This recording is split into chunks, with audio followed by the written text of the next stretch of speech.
Thanks for tuning in again. I wanted to further extend my avid curiosity in Indigenous cultures, and this time extend it beyond the African continent and talk about different regions of the world and just tap into that a little bit more. So, a topic that has interested me a lot for since at least 2018 has been a group of islanders known as the North Sentinelese. Now, many of you, I'm sure, will be very familiar with these tribes people because it has hit the headlines several times for different reasons. Unfortunately, maybe for a few of the wrong reasons, with a kind of, bad curiosity, people who want to go and see how they live, and they've been shot basically. However, history is fascinating to the extent that we know a certain amount is factual. However, there's a lot of facts that we don't know or that haven't been quantified. And I think that's what makes this tribe so interesting, is the fact that there's many unanswered questions as to their exact origin, how they got there, and what sort of time period they made the initial migration from Africa, 3,700 plus miles, if we're talking the Horn of Africa, to the Bay of Bengal, which is closest to India and Thailand. It's a very long way to go. So undoubtedly this will not have been done in one voyage. They will have no doubt gone via the Arabian Peninsula, settled down for some years, and then nomadically, made their way eventually to North Sentinel. But what's fascinating to me is that, we're talking tens of thousands of years ago, this migration took place from Africa. Now, if you look at other parts of the world today where the initial exodus from the African continent has seen communities thrive in other parts of the world who are genetically different and have different features from Africans. Look at Indians, for example. Look at Papua New Guineans as well.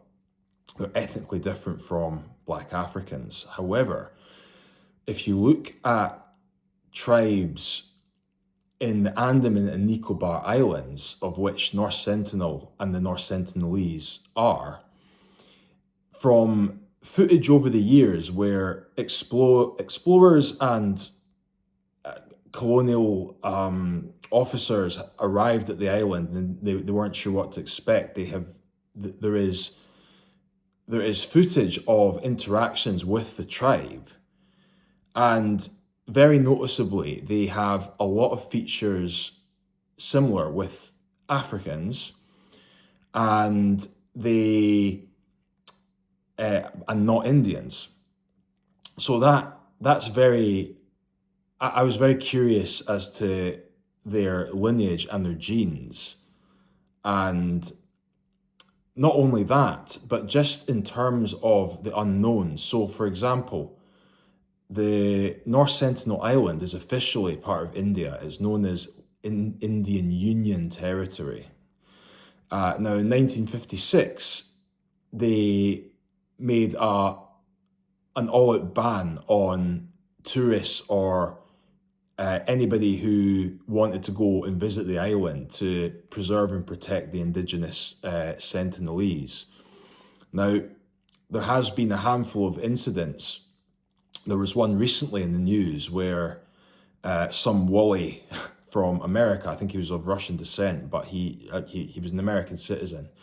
He illegally made his way to the island, and lucky for him, he wasn't shot, because that has happened on numerous times by bow and arrow by this tribe.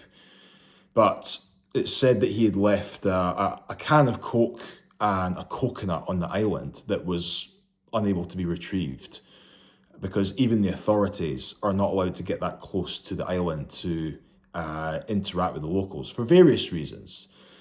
There's concerns about introducing pathogens and viruses that can harm their health and their immune systems. They may not be equipped to cope or ward off diseases that we take for granted easily that we can. So that was the latest example. He wasn't killed, but he was arrested and he's facing years in prison. However, in 2018, there was a Christian missionary known as John Allen Chow, and he made somewhat of an expedition, planned his itinerary, and he was warned not to go there. And as I understand it, he bribed a couple of Indian fishermen to take him as close to the island as feasibly possible. And he paid them in the region of about $390 as of 2023. That was what he paid them. Now, he had it in his mind that the North Sentinelese were some faction of evil, and it was his mission to introduce biblical scriptures to them and basically force Christianity upon them. Now, he had a couple of unsuccessful trips, trying to get to the island, and he'd been met with hostility before, and they'd tried to fire arrows at him, and he was not deterred until one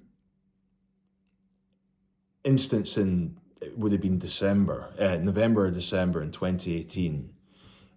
He sealed his fate. He ended up on the island, and he was fatally shot.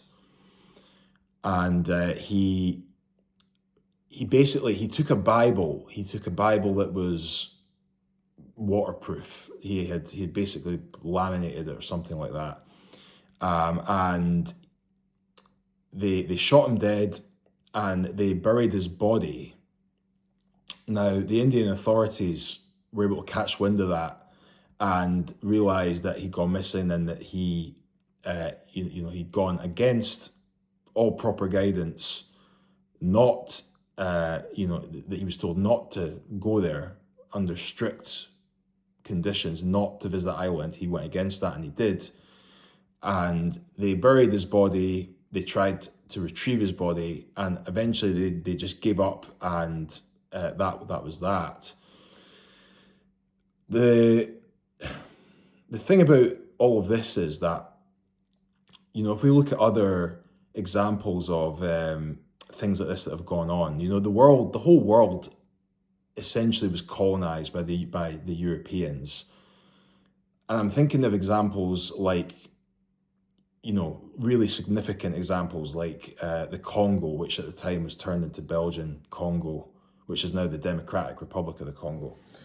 Very rich in minerals, lots of natural resources, and things that the Europeans, the Belgians, saw as valuable and plundered it. And that's one example, but there's many more. Like many other countries, Europeans conquered, committed genocide, plundered the resources, and we all know what happens. We all know what did happen, and the events that unfolded with colonialism. So I'm thinking that with North Sentinel, they probably had a good look, realised that there wasn't anything that was sort of any intrinsic value, and anybody there, they just sort of left to their own devices, essentially.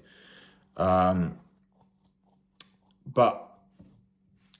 the thing about this is that if we think about the transatlantic slave trade, which was as early as the 14th, 15th century, the Sentinelese go back at least 50,000 years.